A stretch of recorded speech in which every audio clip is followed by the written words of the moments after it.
Assalamualaikum warahmatullahi wabarakatuh. Alhamdulillahi rabbil alamin wa bihi nasta'in ala umuri dunya waddin. Wa sallallahu wa sallama ala sayyidina Muhammadin khatimin nabiyyin wa ala alihi wa sahbihi ajma'in. Nawaitu ta'allama wa ta'lim wa nafa bil intifa' wal mudhakara wa tadhkir wal ifadah wal istifadah wal hatha ala tamasuki bi kitabillahi wa sunnati rasulih wa du'a ila al-huda wa dilala ala al-khair ibtigha wajhillahi wa mardatihi wa qurbi wa thawabihi min Allah ta'ala. Rabbi shrah li sadri wa yassir li amri wa hlul 'uqdatam min lisani yafqahu qawli waj'alni wajiran min ahli wa ba'du.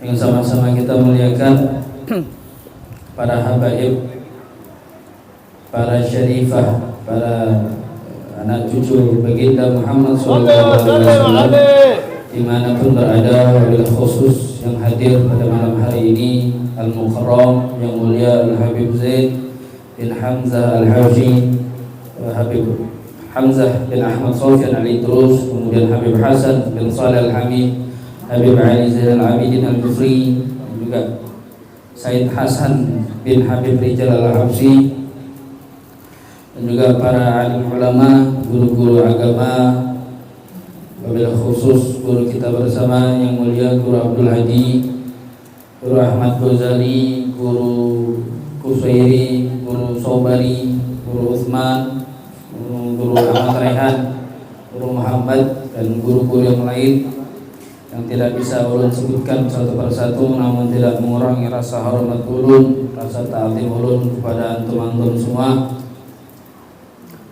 Hadirin hadirat yang dimuliakan oleh Allah Subhanahu wa taala. Alhamdulillah, segala puji bagi Allah Subhanahu wa taala yang telah kembali mengumpulkan kita di tempat yang mulia ini. Mudah-mudahan perkumpulan kita ini membawa manfaat dunia dan akhirat kita. Kita doakan pada habaib kita, pada guru-guru kita, semoga panjang umur, sehat badan, murah rezeki, kabul segala hajat. Dan juga semoga Allah terus jaga mereka dari segala fitnah. Amin. Salawat serta salam semoga selalu tercurah kepada junjungan kita Nabi besar, Nabi agung Sayyidina Muhammad sallallahu alaihi wasallam, serta keluarganya, sahabatnya, pengikutnya hingga akhir zaman. Hadirin yang dimuliakan oleh Allah Subhanahu wa taala, minggu lalu kita sudah membahas tentang masalah syarat sahnya salat. Kita sudah membahas 3, yaitu taharatul hadatsain, suci dari 2 hadas kecil atau hadas besar, kemudian suci dari najis di pakaian atau di tempat atau di badan. Jadi pakaian dan badan beda. Mari kita sudah jelaskan. Juga syarat sah yang ketiga yaitu menutup aurat. Kita juga sudah membahas kemarin. Malam hari ini kita lanjut. Syarat sah sholat yaitu wastiqbalul kiblah, menghadap kiblat. Jadi menghadap kiblat ini syarat sahnya seseorang untuk sholat. Kalau mau sah sholatnya, maka dia harus sholat menghadap kiblat.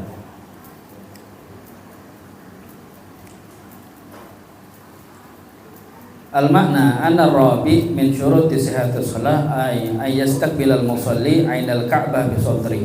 Jadi menghadap kiblat ini, jadi kalau pendapat Imam Syafi'i, mazhab Imam Syafi'i yang mu'tamadnya, kita kan mazhab Imam Syafi'i. Mazhab Imam Syafi'i itu kita menghadap Ka'bah secara ainul Ka'bah. Jelas. Jadi ainul Ka'bah itu harus lurus kita dengan Ka'bah. Jadi ada ainul Ka'bah, ada jihatul Ka'bah. Ada yang lurus, ada yang arah. Kalau ainul Ka'bah itu seolah-olah kita di depan kita ini Ka'bah. Tapi kalau jihatul Ka'bah, arahnya kiblat saja. Jihatul kiblah, kita arahnya saja. Ka'bah itu di mana? Di utara. Kita hadap ke utara, seperti itu. Kalau ainul Ka'bah itu harus lurus, nggak boleh bengkok sedikit, nggak boleh. Ka'bah di situ, beloknya sedikit ke sini, nggak boleh. Tapi kalau jihah atau arah boleh. Ka'bahnya di situ misalnya, kita belok sedikit, tapi arahnya sama, itu nggak apa-apa. Kalau menurut Imam Syafi'i, kita itu ainul Ka'bah yang harus lurus. Makanya kalau kita ini kan di Asia ini banyak masjid itu yang sudah dibangun tapi sejadahnya tuh miring, ya. Kadang yang nggak pas sama bangunan masjidnya. Nah itu karena mazhabnya kita Imam Syafi'i, yaitu harus ainul Ka'bah, harus lurus. Kalau jihah nggak perlu dirubah softnya atau arahnya, karena sudah jihahnya betul. Cuman ainul Ka'bah yang salah. Kalau kita Imam Syafi'i boleh, Imam Syafi'i harus ainul Ka'bah, harus lurus. Kalau sekarang itu gampang, ada kita tinggal buka apa namanya Kompas ya, Muslim, aplikasi-aplikasi itu kelihatan sudah, oh ini seperti ini. Jadi harus menghadap kiblat badannya semuanya. Ainul Ka'bah bisotri, jadi menghadap dengan badannya atau dengan dadanya. Itu kalau mazhab Imam Syafi'i. Kalau mazhabnya Imam Malik, mazhab Imam Malik itu jihatul Ka'bah, jadi cukup arahnya saja. Kalau kita yang di wilayah timur misalnya, kiblat kita di mana? Arah barat. Yang begitu juga sebaliknya, yang tinggal di bumi belahan barat, kiblat mereka ke arah timur. Belahan bagian utara hadap selatan, bagian selatan hadapnya hadap ke utara, seperti itu. Cukup jihahnya atau arahnya saja. Kalau mazhabnya Imam Ahmad bin Hambal atau mazhabnya Imam Abu Hanifah, itu ainul Ka'bah itu kalau dekat harus ainul Ka'bah. Contoh orang yang ada di Mekah, kan melihat jelas, nyata, jelas melihatnya Ka'bah itu sudah depan mata. Gak ada lagi penghalang antara dia dengan Ka'bah, maka harus ainul Ka'bah. Harus jelas, harus lurus dengan Ka'bah. Mencong sedikit lepas dari kiblat gak sah sholatnya. Itu kalau dekat. Tapi kalau jauh seperti kita ini cukup arahnya saja. Arah kiblat di mana? Barat. Ya ada barat seperti itu sudah sah sholatnya. Jadi harus menghadap kiblat. Itu kalau sholatnya berdiri. Kalau sholat berdiri harus seluruh tubuh itu menghadap ke arah kiblat. Kalau kita kan belajar di mana kayak Guru Jali, Guru Hadi, Guru Rasid, di semua guru kita ketika belajar masalah fikih gitu, kalau takbiratul ihram itu tangan itu agak bengkokkan sedikit ya, ketika takbiratul. Apa tujuannya kemana? Melihat tujuannya ke kiblat, ke Ka'bah. Berdiri, kaki itu kan sejajar. Apa tujuannya? Yaitu semuanya untuk menghadapkan ke kiblat atau menghadapkan ke Ka'bah. Itu kalau sholat berdiri. Bagaimana kalau ada seseorang lagi sakit misalnya, bagaimana menghadap kiblat? Keadaannya lagi berbaring, jadi telentang gitu, ya. Sholatnya telentang. Bagaimana dia menghadap ke kiblat? Maka menghadap kiblat dengan wajah dan akhmasoy, telapak kaki dengan telapak kaki dua seperti itu, dan juga telapak betis juga harus dengan wajahnya. Jadi kepalanya harus diangkat sedikit pakai bantal. Wajah dan telapak kaki. Itu kalau orang yang tidurnya telentang. Kalau ada orang yang tidurnya itija itu miring. Nah, kita itu kan disunahkan tidur itija ketika mau tidur malam. Itija lempeng kanan terus menghadap kiblat. Itu sunnah untuk tidur. Nah, ada orang sakit tidurnya baringnya kayak gitu terus. Maka dia harus menghadap pakai wajah dan dadanya seperti itu. Jadi kalau berdiri ya seluruh tubuh ini harus dihadapkan. Kalau baring cukup dengan wajah dan akhmasoy, telapak betis. Kalau miring ya wajah dan dadanya seperti itu. Jadi harus menghadap kiblat. Nah, itu kan kita ini kan dari seluruh penjuru dunia. Nah, jadi gini, kiblat ini sebenarnya awalnya itu jadi gini.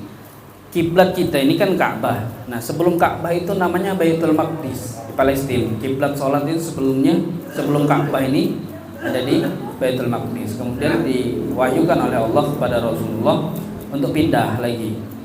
Jadi awalnya kalau di kitab Bujai Romi itu, entah kitab Bujai Romi atau kitab Baijuri. Jadi kiblat ini awalnya Ka'bah. Yang pertama kali Ka'bah memang. Kemudian dipindah ke Baitul Maqdis. Kemudian dipindah lagi ke Ka'bah seperti itu. Nah, kita ini seluruh dunia ini sholat menghadap kiblat ya, menghadap kiblat, menghadap ke Ka'bah. Nah, bagaimana kalau orang itu punya kesempatan kayak presiden misalnya itu dapat kesempatan untuk masuk ke dalam Ka'bahnya, masuk ke dalam Ka'bahnya, kotaknya itu. Nah, Ka'bah itu bangunannya Nabi Ibrahim yang bangun itu. Nabi Ibrahim itu ketika membangun itu beliau itu berpijak di satu batu. Kalau nggak salah saya pernah dapat cerita itu beliau itu berpijak di satu batu. Kan namanya batu disusun ya, disusun. Nah, batu itu yang terbang. Batu yang terbang. Jadi ketika mau agak tinggi, batu itu naik lagi. Gitu. Nah, bagaimana kalau ada orang punya apa ya namanya, punya orang dalam lah, bisa sholat dalam Ka'bah. Kemana arah tujuan kiblatnya? Jadi arah tujuan kiblatnya terserah kemana aja dia, karena sudah dalam dalam Ka'bahnya. Tapi dengan syarat nggak boleh jauh. Ini kan Ka'bah itu kan kotak ya segi 4 lah. Kita boleh hadap sana boleh, hadap sini boleh, hadap sini boleh, hadap sini boleh. Tapi dengan syarat nggak boleh jauh antara temboknya itu dengan dia lebih dari 3 ziro atau 1,5 meter. Jadi nggak boleh terlalu terlalu jauh seperti itu.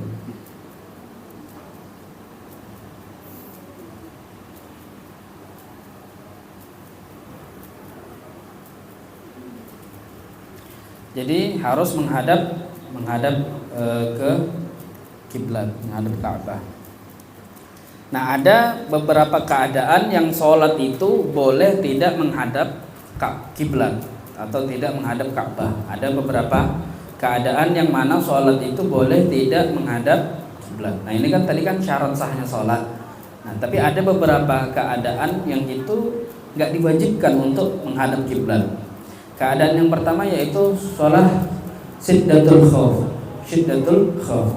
Sholat lagi di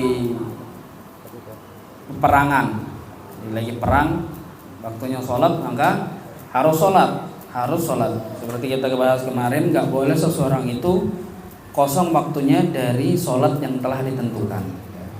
Nah, begitu juga zaman Nabi adanya peperangan. Bagaimana sholatnya? Ya, mereka sholat sambil perang, nggak boleh ditinggalkan sholat ini, karena mereka itu kan mencari syahidnya. Orang perang itu kan cari syahid.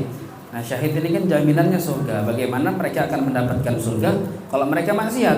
Meninggalkan sholat kan maksiat namanya.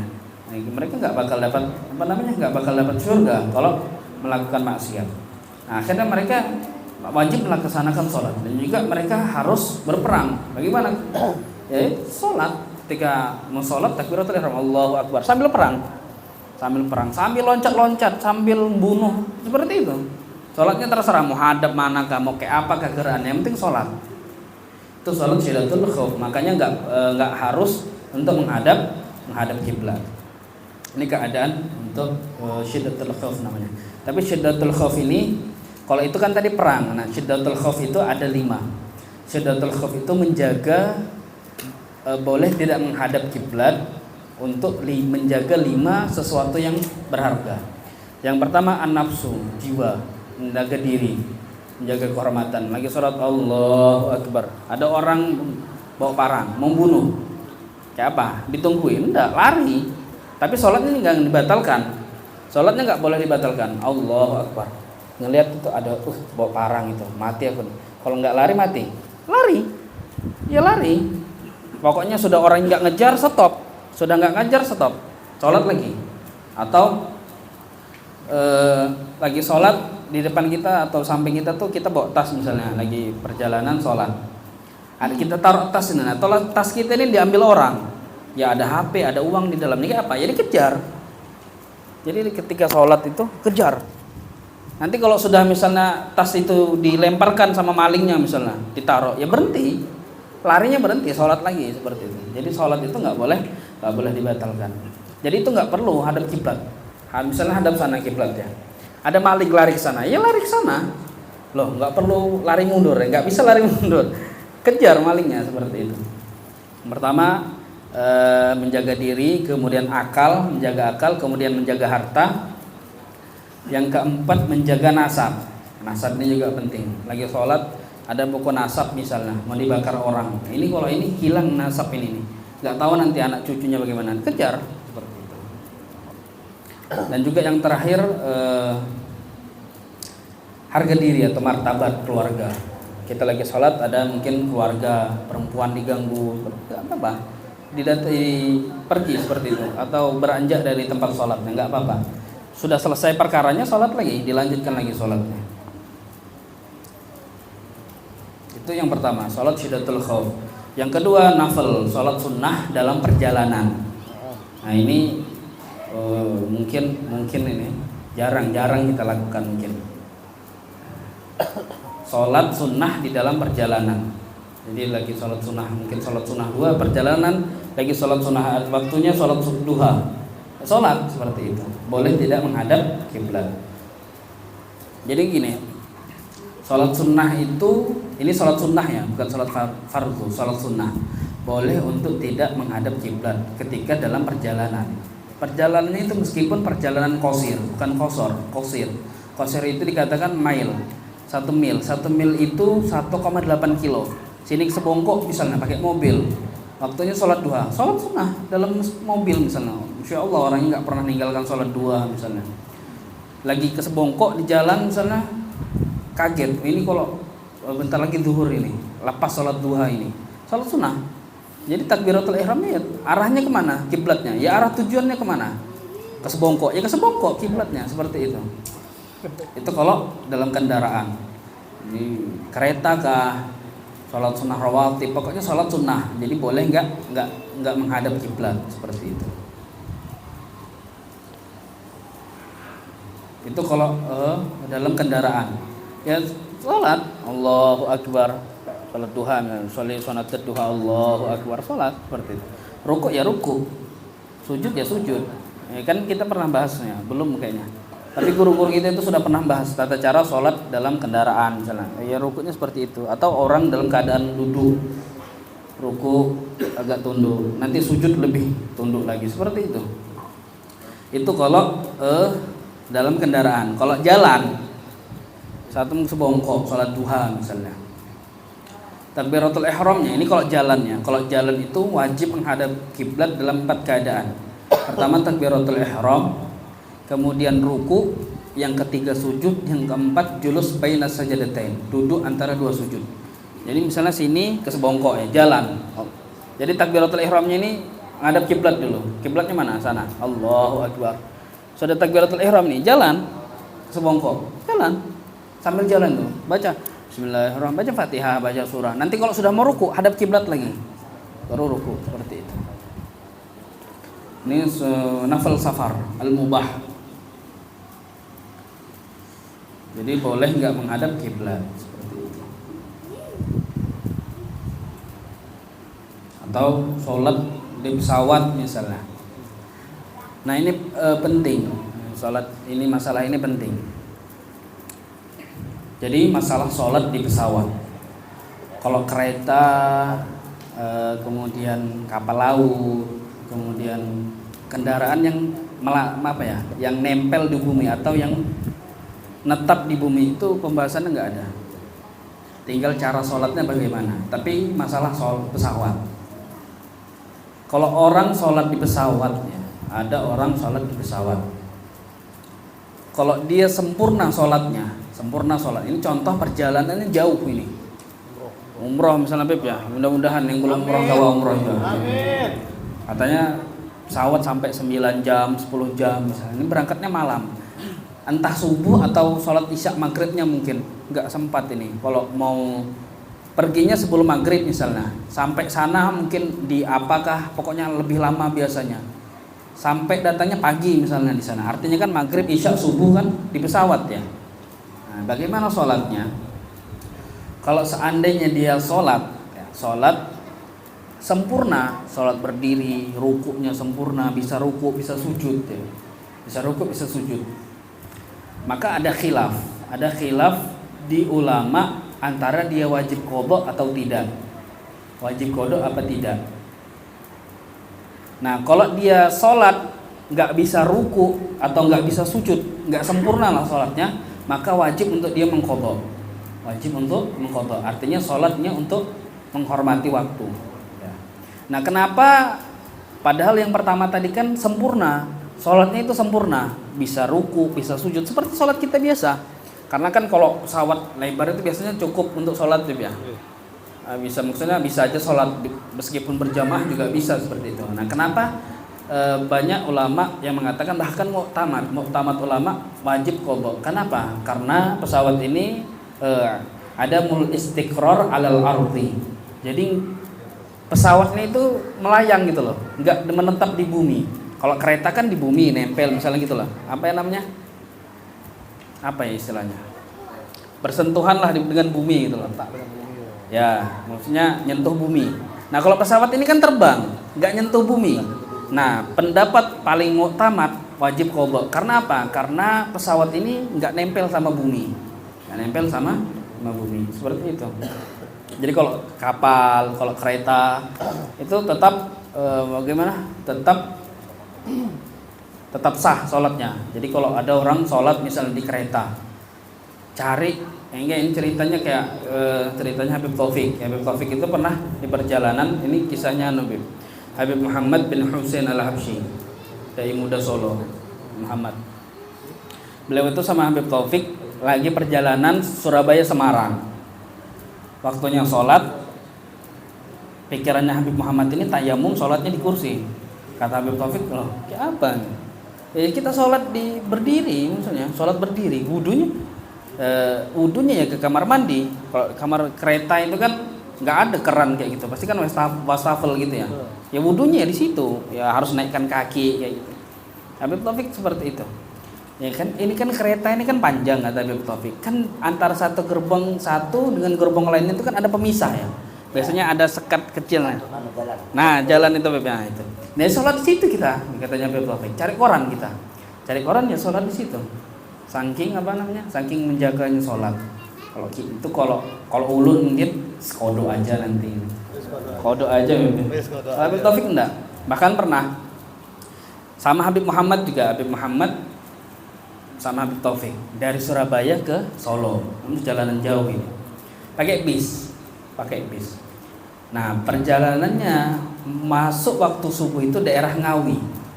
Kalau Ngawi itu mungkin ada orang Ngawi sini atau yang pernah ke Ngawi itu kan, Ngawi itu jalannya itu agak hutan. Kalau kita di sini mungkin arah Rantopulung lah, arah ke Keratus ya, arah ke Teran. Jalannya bagus, maksudnya ya aspal tapi kiri kanannya hutan. Masuk waktu subuh di daerah Ngawi. Habib Taufik ngomong sama Habib Muhammad, bilang sama supir, nanti kalau ada SPBU atau restoran suruh mampir, biar yang muslim bisa sholat subuh. Habib Muhammad ini tanya, Ustaz, kalau supirnya nggak mau berhenti kayak apa? Ya kita turun. Loh, ini hutan Ustaz, turun di mana? Ya di sini kata Habib Taufik. Kalau supirnya nggak mau berhenti, kita turun katanya. Kita sholat, kita cari bis lagi untuk sholat. Habib Muhammad ngomong sama supir, Pak supir, nanti minta tolong ya, kalau seandainya ada SPBU atau restoran lah, berhenti dulu biar yang muslim bisa sholat subuh, katanya si Habib Muhammad tadi, karena disuruh Habib Taufik. Oh iya, akhirnya nggak jauh dari situ ada SPBU, berhenti. Semua yang muslim tuh sholat subuh di situ.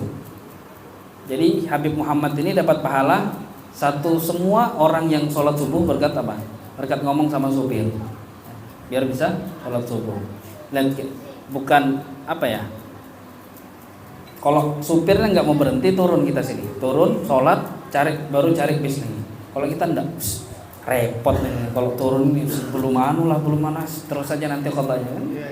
Beliau enggak seperti itu, insya Allah.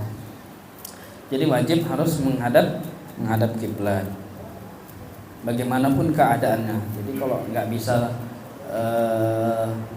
berwudu ya tayamum. Ini kalau kemungkinan nggak ada air misalnya di kendaraan tadi, atau orang pakai mobil di padang pasir, nggak mungkin ini sudah mungkinnya sholat pakai wudu, ya tayamum seperti itu. Wudunya tayamum, tapi dengan syarat harus menghadap kiblat. Nah kalau seandainya orang di tengah laut misalnya, berlayar, atau dia apa namanya, di laut nggak tahu arah kiblat, kompas nggak ada, hilang misalnya, pokoknya nggak bisa melihat arah kiblat ini kemana, maka dia harus ijtihad. Nah, pembahasan ijtihad ini bahas panjang sekali. Jadi dia itu bisa ijtihad rakaat pertama Allahu Akbar, ijtihadnya hadap sana. Rakaat kedua ijtihadnya beda, kayaknya hadap sini, maka dia boleh hadap pindah. Ada yang awalnya rakaat pertama hadap sini, rakaat kedua boleh geser hadap sana. Karena apa? Ijtihadnya berbeda. Ini pembahasannya seperti itu. Yang penting harus menghadap kiblat seperti itu.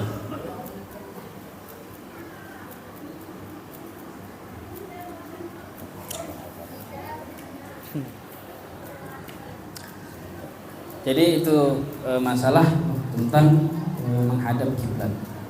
Ya juga ini agak sedikit lagi. Ini pernah saya alami sendiri ketika baru-baru masuk pesantren. Jadi ketika baru masuk pesantren itu saya langsung dapat ilmu langsung dari guru saya. Jadi waktu saya mondok di Mojosari, di Habib Hadi bin Segaf bin Abdullah bin Ja'far bin Syekhana Segaf, cucu dari Habib Ja'far beliau itu. Nah ketika saya ini masih santri baru, jadi di depan rumah beliau itu ada musola. Jadi datanglah saya ke depan musola situ. Ada pengajian setiap seminggu sekali di musola depan rumah beliau tadi. Nah, otomatis beliau juga sholat di situ. Nah, jadi ketika sholat di situ, habis sholat maghrib, sholat sunnah. Saya sholat sunnah itu kan pintu ya, itu pintu. Nah, saya sholat di belakang pintu itu. Artinya kalau saya sholat di sini, orang itu mondar-mandir depan pintu. Ya. Nah, kata sama Habib tadi dipanggil Nur. Saya kan panggilnya Muhammad ya, Nur. Nah Ustaz, ente kalau sholat kata beliau jangan di tempat yang orang itu bisa ngelewatin ente. Karena kata Nabi lebih baik berdiri, kata beliau ini kata beliau lebih baik berdiri 40 hari atau 40 tahun. Wallahu alam, saya nggak ingat 40 hari atau 40 tahun beliau ngomong.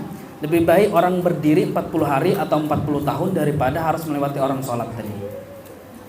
Jadi kita ini juga kalau sholat itu yang paling afdol itu yang paling sedikit untuk memandang. Contoh, kita ini sholat hadap ini kiblat misalnya, yang paling dekat tembok ini yang paling afdol. Karena apa? Karena satu nggak dilewatin orang, yang kedua lebih khusyuk. Contoh misalnya, kalau kita ini masjid besar, kita sholat sof paling belakang, kita ngelihat tiang, ngelihat jam, ngelihat orang lewat, kan lebih nggak khusyuk ya. Ya kan lebih nggak khusyuk. Nah kalau bisa sholat itu jangan di tempat yang mampu dilewatin orang. Jadi kalau misalnya kayak pintu, jangan di belakang pintu itu tadi. Misalnya ada orang, kita sholat di belakangnya, ada teman sudah sholat sunnah duluan, ya kita sholat pas di belakang kawan tadi. Sekiranya orang itu nggak mungkin untuk lewat, peluang besarnya itu nggak ada. Kalau seandainya orang tadi kita sudah dekat sama pembatas atau sama teman tadi, contoh ada teman saya sholat depan sini, saya sholat di belakangnya pas, ada orang mau lewat, kita kayak gini, kita harus halangin supaya orang itu nggak lewat. Jadi ketika dia mau lewat, tahan ini, tangan itu seperti itu, supaya orang tadi nggak lewat. Bahkan dikatakan seandainya kita kayak gini tadi, orang itu mati meninggal misalnya, kaget jantungan karena nggak dipukul, maksudnya kita tahan biar nggak lewat. Kaget, meninggal, kita nggak dapat dosa seperti itu. Karena nggak bolehnya lewat di depan orang yang sholat seperti itu. Jadi itu saja yang bisa saya sampaikan pada malam hari ini. Mudah-mudahan bermanfaat untuk ulun pribadi dan untuk kita semua. Amin. Insyaallah kita sambung pembahasan kita minggu depan. Itu saja, kurang lebihnya mohon dan maaf. Wassalamualaikum warahmatullahi wabarakatuh. Waalaikumsalam warahmatullahi wabarakatuh.